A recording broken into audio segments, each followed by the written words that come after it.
네, 여러분 안녕하십니까? 알겠습니다. 대한민국 축구대표팀이 태국 원정에서 0대3으로 승리를 거뒀습니다. 오늘 경기의 승리는 정말 의미가 있다라고 생각이 들거든요. 지난 태국과의 홈 경기에서 무승부를 거뒀기 때문에 우선 반드시 승리가 필요했던 상황이었고, 두 번째로 이강인 선수와 손흥민 선수, 이미 두 선수가 화해를 했습니다만 아직 팬들 사이에서는 좀 껄끄럽게 생각하시는 분들도 계셨을 텐데, 이강인 선수가 패스를 내주고 손흥민 선수가 득점을 하는 아주 아름다운 장면이 나왔습니다. 그래서 이게 경기장 밖에서 화해를 하고 SNS에 올린 효과보다 실질적으로 경기장에서 두 선수가 호흡을 맞춰서 골을 만들어내고 환하게 웃으면서 끌어안는 모습이 100배 1000배 더 효과가 좋지 않았을까라는 생각을 합니다. 오늘 이 장면을 보고 많은 분들이 감정적으로 좀 약간 치유가 되지 않았을까라는 생각이 좀 듭니다. 거기에 클린시트까지 성공해냈습니다. 대한민국 대표팀은 그동안 5경기 연속 실점을 했었거든요. 드디어 6경기째 만에 클린시트를 성공했으니 오늘 경기에서 다득점, 클린시트, 거기에 이강인 선수와 손흥민의 합작골, 정말 얻을 수 있는 건 다 얻었다 라고 생각을 할 수 있는 것 같아요. 특히 오늘 많은 선수들이 활약을 했습니다만 손흥민, 이강인, 김민재라는 해외파 주축 3인방이 맹활약을 하면서 승리를 거뒀기 때문에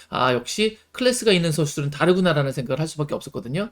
그래서 오늘은 대표팀이 넣은 3골 장면을 분석을 하면서 이강인 선수가 얼마나 공간을 잘 활용하는지, 손흥민 선수의 골 결정력은 얼마나 좋았는지, 또 김민재 선수의 어시스트는 얼마나 좋았는지 분석해보는 시간을 가져보려고 합니다. 그럼 바로 시작하겠습니다. 일단 지금 보시는 건 대한민국 홈에서 벌어졌던 태국과의 1차전이거든요. 이때 태국은요 4-4-2 포메이션을 들고 나왔어요. 그러면서 최종 수비수와 미드필더 사이의 간격을 굉장히 좁히면서 수비적인 자세를 취했고, 그리고 역습을 많이 노리는 전술을 가져갔는데 오늘 경기에서는 좀 승점 3점을 따내고 싶다? 이런 느낌이 드는 포메이션을 들고 나왔습니다. 바로 지금 보시는 것처럼 4-3-3 포메이션을 들고 나왔죠. 그러니까 공격에 있어서 숫자를 좀 더 늘리겠다라는 의지를 보여준 건데요. 그런데 수비할 때는 좀 독특하게 양쪽에 있는 윙포워드들이 뒤로 물러서면서 4-5-1 시스템으로 수비를 하는 경우가 많았습니다. 그래서 이렇게 2선에 5명이 수비를 배치를 시키고, 만약에 대한민국 대표팀이 오른쪽으로 공격을 진행한다. 그렇게 되면 22번 선수나 7번 선수가 앞으로 나서면서 수비를 하는 이런 식으로 수비를 하더라고요. 지금 보시는 것처럼 최전방 스트라이커가 1명이 서 있고 지금처럼 2선에 5명이 서 있습니다. 그런데 대한민국 대표팀이 오른쪽에서 공격을 진행하니까 바로 이 선수가 앞으로 튀어나가고 있죠. 그런데 말씀드린 것처럼 이 선수가 이렇게 앞으로 튀어나가 버리면 이쪽 공간이 넓어져요.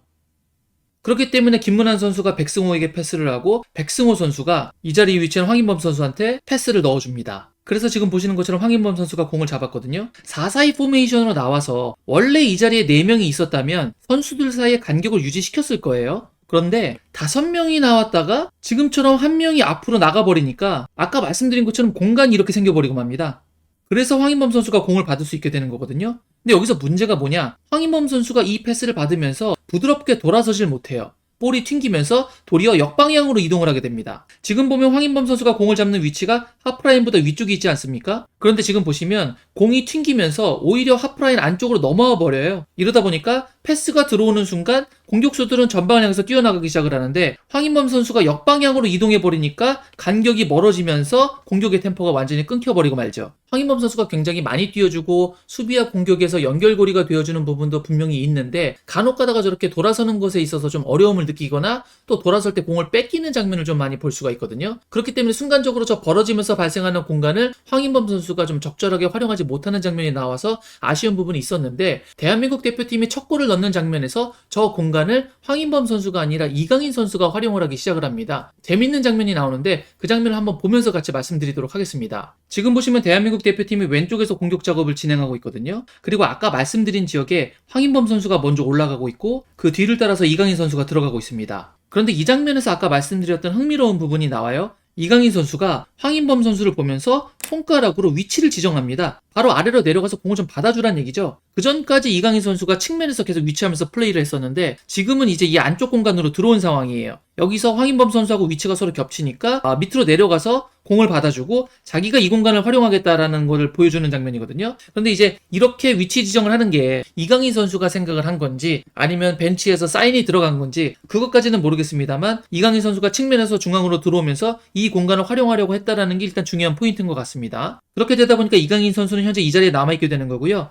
황인범 선수는 이강인 선수가 지정한 대로 공을 받으러 아래쪽으로 내려오게 되는 위치가 되죠. 그리고 김문환 선수는 이강인 선수가 위치할 수 있는 이 사이드 넓은 지역으로 위치하게 됩니다. 그리고 그 순간 마침 대한민국은 U자 패스를 하면서 오른쪽으로 빌드업할 준비를 하고 있었고요. 그러다 보니까 5명이서 수비를 하던 태국은 이 선수가 황인범 선수를 막기 위해서 나아가기 시작하거든요. 이 선수가 어설프게 앞으로 나아가니까 두 선수 사이의 간격이 멀어지고 아까 말씀드렸던 것처럼 여기 이렇게 공간이 많이 생겨버리고 맙니다. 그 공간 사이를 황인범 선수가 이렇게 보시는 것처럼 침투 패스를 넣어주는 거거든요. 그런데 이강인 선수가 이 패스를 그냥 제자리에서 받는 게 아니라 이렇게 앞쪽 공간이 많이 열렸기 때문에 앞으로 나아가면서 공을 받습니다. 그러면 골대 반대 방향을 향해서 나아가는 건 황인범 선수하고 똑같다고 할 수 있는데 결과가 완전히 달랐거든요. 그 이유는 황인범 선수는 골대를 등지고 나아가면서 볼도 같이 그쪽 방향으로 튀었단 말이에요. 그러니까 그 공을 따라서 앞으로 나아갈 수밖에 없었죠. 그런데 이강인 선수는 골대를 등지고 나아갔지만 공을 받는 순간에는 몸을 회전을 하면서 볼이 골대를 향하게끔 만들거든요. 지금 보시는 장면이 바로 그 장면이죠. 공이 자기의 왼발로 오니까 공을 트래핑하면서 몸의 회전을 이렇게 돌리는, 그래서 앞으로 튀어나간 이 선수가 만들어준 이 공간을 활용하는, 그와 동시에 이쪽 방향으로 이동을 하면서 자신에게 압박을 들어올 수 있는 수비들에게 약간의 거리를 만드는 이런 플레이를 한 거거든요. 그러다 보니까 완전히 돌아선 상황에도 공은 골대를 향하고 있고 너무 많이 뒤로 내려간 게 아니기 때문에 벌어진 공간을 충분히 활용하면서 최종 수비로부터 약간 멀어졌기 때문에 앞으로 볼을 치고 나갈 수 있는 자신만의 공간까지 창출을 했습니다. 그리고 전방을 향해서 뛰기 시작하는 조규성 선수를 향해서 두 수비 사이를 가르는 완벽한 침투 패스를 넣어준 것이죠. 조규성 선수는 이 공을 받아서 골키퍼를 제친 다음에 슈팅을 날렸는데 이 슈팅이 조금 빗맞으면서 수비수의 앞쪽을 지나서 골대로 들어간 게 아니라 살짝 뒤쪽으로 빠지게 됩니다. 이거를 이재성 선수가 쇄도하면서 득점으로 연결을 한 거죠. 지난 대한민국에서 벌어졌던 태국과의 1차전에서는 태국이 4-4-2를 쓰면서 최종 수비수와 그 앞선 라인에 굉장히 간격이 좁았거든요. 그런데 오늘은 약간 애매한 4-5-2를 쓰면서 중간에 선수가 한 명 튀어나갈 때 약간 공간이 발생했고, 경기를 다시 보시면 특히 좌측에서 그런 장면이 굉장히 많이 나오거든요. 그러니까 이강인 선수가 초반에는 측면에서 공격을 진행을 하다가 그 공간이 넓게 벌어지니까 안쪽으로 침투를 해서 공을 받아서 공격을 전개시키는 그런 공격 장면이 수차례 나오기 시작했습니다. 그리고 그런 장면이 대한민국의 두 번째 골에서도 나왔다라고 볼 수 있거든요. 지금 보시는 장면은 대한민국의 두 번째 골 장면인데요. 현재 포메이션은 4-4-2로 보입니다. 그런데 태국 기준으로 오른쪽은 좀 공간이 좁은 편이거든요. 그런데 왼쪽은 굉장히 공간이 넓어요. 그렇기 때문에 이 넓은 공간 속에 지금 보시는 것처럼 이강인 선수가 침투합니다. 그리고 황인범 선수가 이강인 선수에게 패스를 넣어주는 거거든요. 지금 보시는 장면이 이강인 선수가 패스를 받기 직전 장면인데, 지금 보시면 아까와 마찬가지로 왼발을 축으로 해서 공을 받는 순간 몸을 이렇게 회전하려고 준비를 하고 있습니다. 그 이야기는 공을 받는 순간 공의 위치는 이강인 선수가 이쪽, 공의 위치는 이쪽이 된다는 것을 의미하겠죠. 지금 보시면 태국 선수들 간의 간격이 굉장히 멀어요. 그리고 이강인 선수가 이 공간을 정말 10분 활용을 하고 있는 거거든요. 이강인 선수가 워낙 부드럽게 돌았기 때문에 앞쪽으로 전진하는 게 굉장히 자연스럽습니다. 그리고 이때 손흥민 선수는 측면에서 공격을 시도하고 있었죠. 그럼 수비하는 태국 입장에서는 이 선수는 손흥민 선수를 따라갈 수밖에 없고, 이 선수와 이 선수는 가운데 들어가고 있는 조규성을 따라갈 수밖에 없었기 때문에 지금 이 수비수가 어쩔 수 없이 이강인을 막으러 나와야 되거든요. 지금 보시는 것처럼 말이죠. 이때 이강인 선수가 측면에서 침투하고 있던 손흥민 선수에게 패스를 줍니다. 이게 무슨 의미가 있냐면, 이렇게 되면 손흥민 선수와 태국 선수 이렇게 둘이 1대1을 해야 되는 상황이 되거든요. 왜냐하면 지금 등번호가 보이는 17번 선수는 조규성 선수를 따라가야 되기 때문이에요. 그리고 이 선수는 너무 앞으로 나왔기 때문에 협력 수비를 들어가기 좀 힘든 상황이고, 보시는 것처럼 조규성 선수가 앞쪽으로 달려 들어가고 있기 때문에 태국의 두 명의 선수는 조규성을 따라갈 수밖에 없고, 말 그대로 손흥민 선수와 1대1 상황이 벌어집니다. 그래서 이 장면까지 넘어오게 되는데, 여러분들 다 아시다시피 손흥민 선수가 양발잡이 아니겠습니까? 이 수비하는 입장에서는 손흥민 선수가 이쪽으로 치고 갈지 아니면 접고 들어와서 슈팅을 때릴지 이 양쪽을 다 신경 쓰지 않을 수가 없어요. 그런데 이 선수, 아까 이강인을 막기 위해서 앞쪽으로 전진했던 선수죠. 만약에 이 선수가 그렇게 끌려나가지 않고 수비 위치에 있었다면 아마 이쪽에서 둘이서 수비를 했을 겁니다. 그러면 이 선수는 양쪽을 막을 필요 없이 이쪽만 수비해주면 되거든요. 그러니까 손흥민을 둘이 막느냐 한 명이 막느냐는 굉장히 큰 차이예요. 그런데 손흥민 선수 입장에서는 한 명이 자기를 막고 있었기 때문에 이쪽 공간을 약간 위협하듯이 스텝 오버를 하고 바로 이렇게 치고 나갑니다. 순간 동작이 워낙 빠르기 때문에 상대 수비가 따라갈 수가 없죠. 지금 이 장면이 슈팅을 하는 장면인데 순간 속도를 따라가지 못했기 때문에 슛블록을 전혀 들어갈 수가 없는 거리입니다. 그리고 손흥민 선수의 날카로운 왼발 슈팅이 이어집니다. 야, 근데 손흥민 선수가 정말 대단한 게 슈팅 각이 별로 없는 위치 아닙니까? 이런 경우에 일반적으로 전문 골잡이들이 때리는 슈팅 구역이 두 군데거든요. 하나는 바로 골대 윗그물을 보고 때리는 거, 다른 하나는 골키퍼의 가랑이 사이.